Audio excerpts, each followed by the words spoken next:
यह शरीर और कुछ नहीं, बस इकट्ठा की हुई चीजों का ढेर है। यह धरती का बस एक टुकड़ा भर है जिसे हमने उठा लिया है।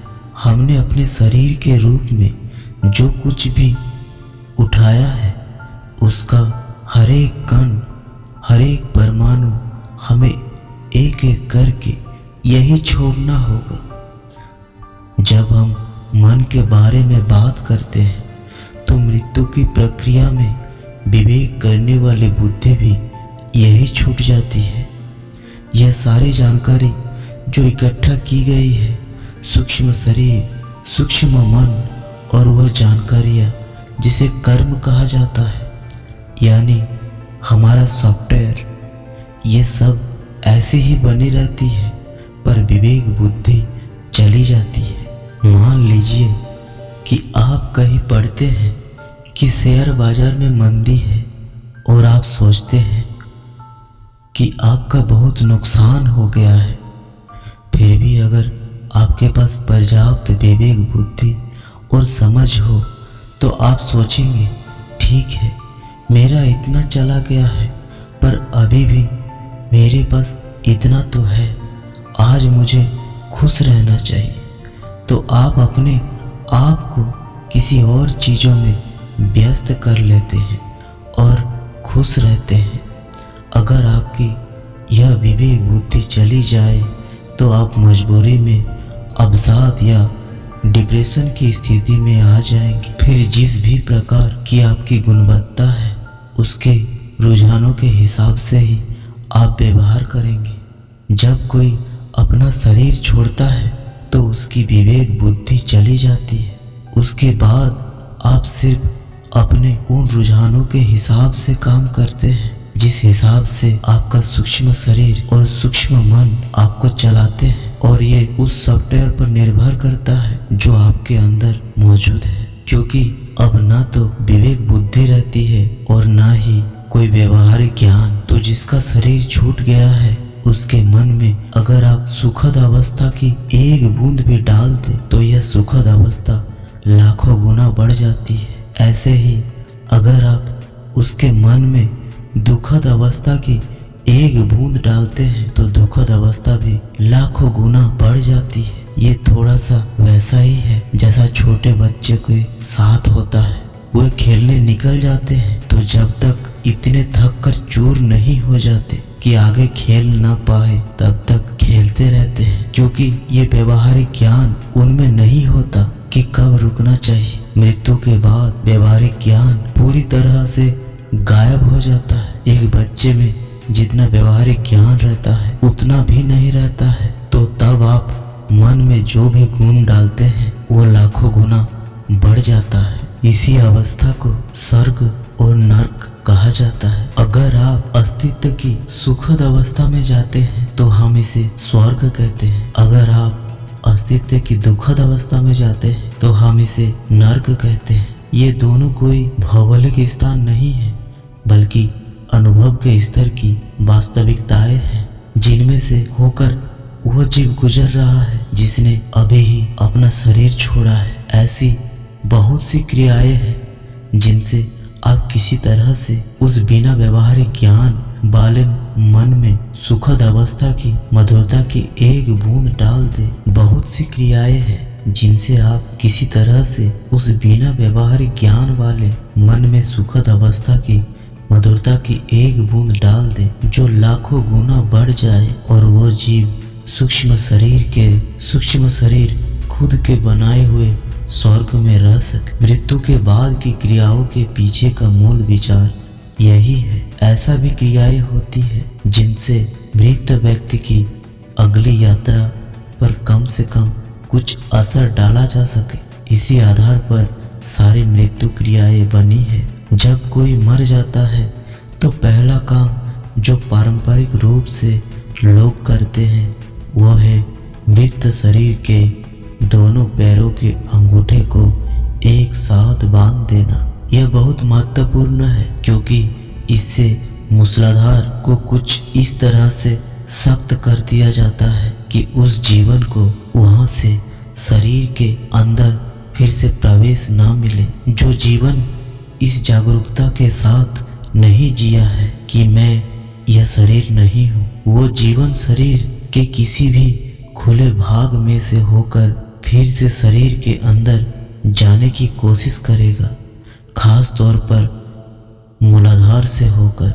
मूलाधार वह जगह है जहाँ जीवन शुरू होता है और शरीर जब ठंडा पड़ना शुरू करता है तब यही शरीर का आखिरी गर्म भाग होता है। पारंपरिक रूप से हमने हमेशा ऐसा कहा है कि किसी के मरने पर उसके शरीर को एक खास समय में जला देना चाहिए। इसका कारण यह है कि जीवन शरीर में वापस आने की कोशिश करता है। शरीर को जलाना मृत व्यक्ति के बाद जीवित रहने वाले व्यक्ति के लिए भी महत्वपूर्ण है। अगर आपके किसी एकदम प्रिय व्यक्ति की मौत हो जाए तो आपका मन उपद्रव करना शुरू कर देता है, यह सोचते हुए कि शायद कोई चमत्कार हो जाए और भगवान उसे वापस ले आए। ऐसा कभी किसी के साथ हुआ नहीं है, पर फिर भी मन तो अपना खेल खेलता है, क्योंकि उस व्यक्ति के लिए आपकी अपनी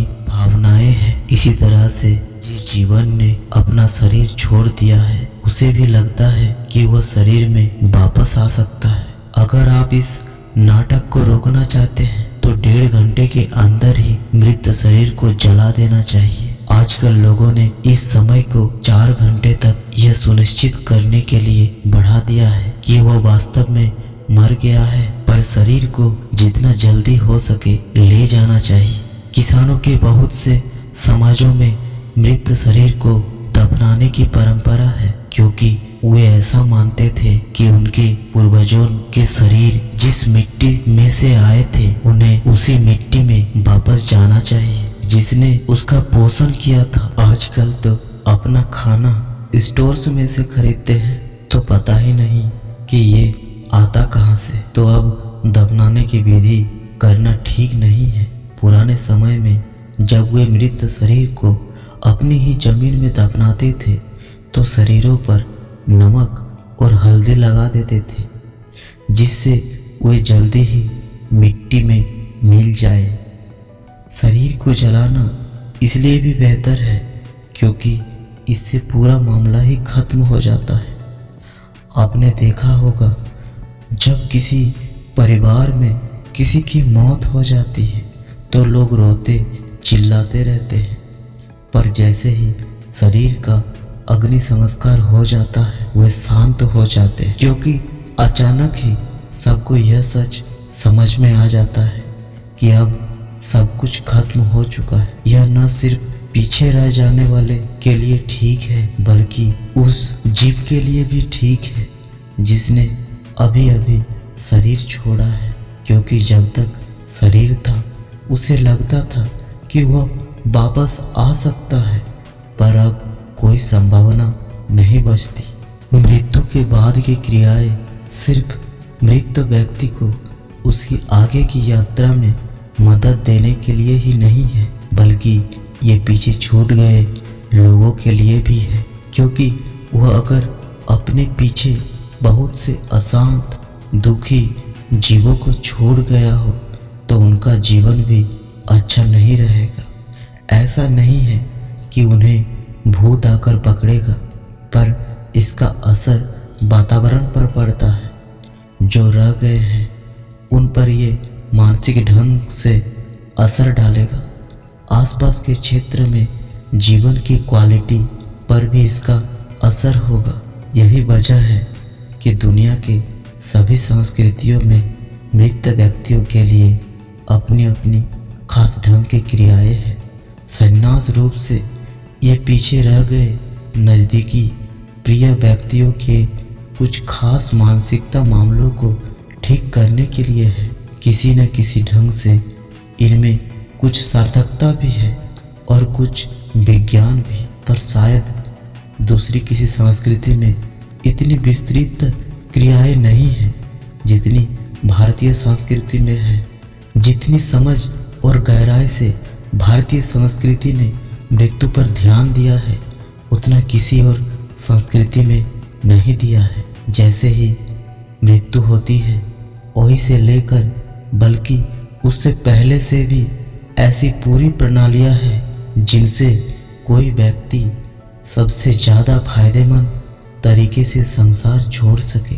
हर संभव दृष्टिकोण से जीवन को देखने के बाद भारतीय संस्कृति में यह कोशिश की गई है कि मुक्ति के लिए हर संभव चीज की जाए।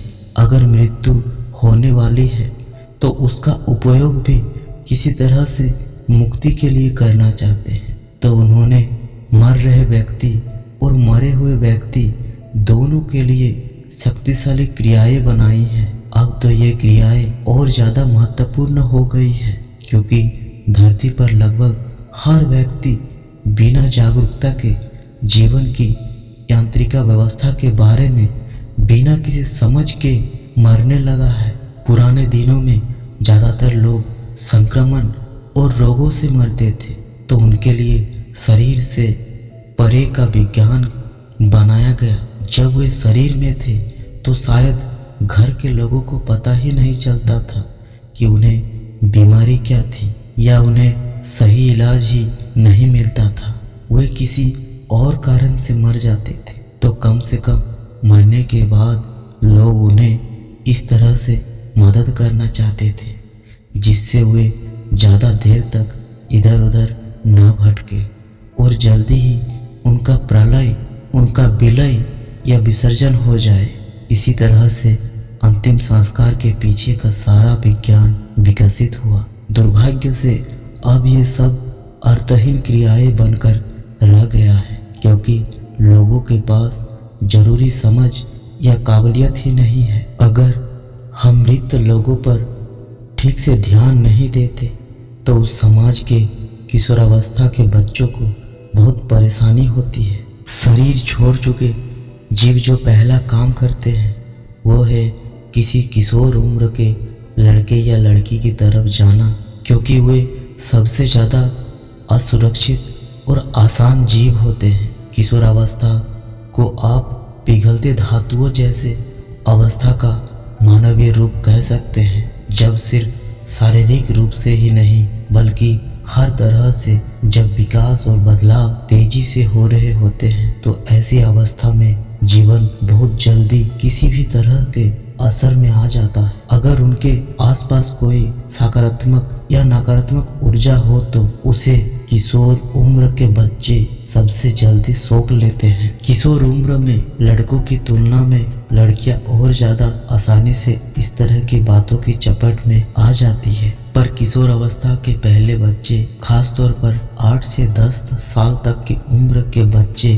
सामान्य रूप से इस तरह के प्रभावों में नहीं आते हैं। उन पर ये असर नहीं करता। प्रकृति उनकी इस तरह से सुरक्षा करती है तो उन्हें ज़्यादा सुरक्षा देने की ज़रूरत नहीं है। ज़्यादातर 10 से 20 साल तक की उम्र को बच्चों पर ऐसी बातों का असर होता है। जब असर होने की बात कर रहा हूँ तो ये उनके हार्मोनल बदलाव या शराब या नशीली पदार्थों के संदर्भ में नहीं है। ऐसा भी हो सकता है, पर यहाँ बात कुछ दूसरी तरह के असर के बारे में है जिनकी चपेट में बच्चे आ सकते हैं। आजकल आप देख सकते हैं कि किशोर अवस्था में बच्चों को कितनी तकलीफें, समस्याओं का सामना करना पड़ता है। पुराने पीढ़ियों में किशोर अवस्था की इतनी समस्याएं नहीं थी। इसका कारण यह भी है कि हम मृत लोगों का सही ढंग से ध्यान नहीं रख पा रहे हैं। ये कुछ ऐसा भी है जैसे वो सॉफ्टवेयर इधर उधर भटक लटक रहे हैं और किशोर उम्र के बच्चे उनकी चपेट में आ जाते हैं। इसलिए या तो जागरूकता पूर्वक जानने से या फिर अपनी समझ से सभी संस्कृतियों में लोग अपने किशोर उम्र के बच्चों के लिए एक सुरक्षात्मक वातावरण बनाते हैं। यही सब कारण है कि मनुष्य का अंतिम संस्कार करना चाहिए। अगर आप नहीं करते हैं तो आप भविष्य में जाकर संकट में पड़ सकते हैं। तो आप सभी से आग्रह है कि जितना भी मनुष्य अपना शरीर छोड़ चुके हैं या छोड़ेगा भविष्य में, उसका अंतिम संस्कार की क्रियाएं जरूर करें। इस वीडियो में बस इतना ही। नेक्स्ट वीडियो में फिर से मिलते हैं, तब तक के लिए राधे राधे।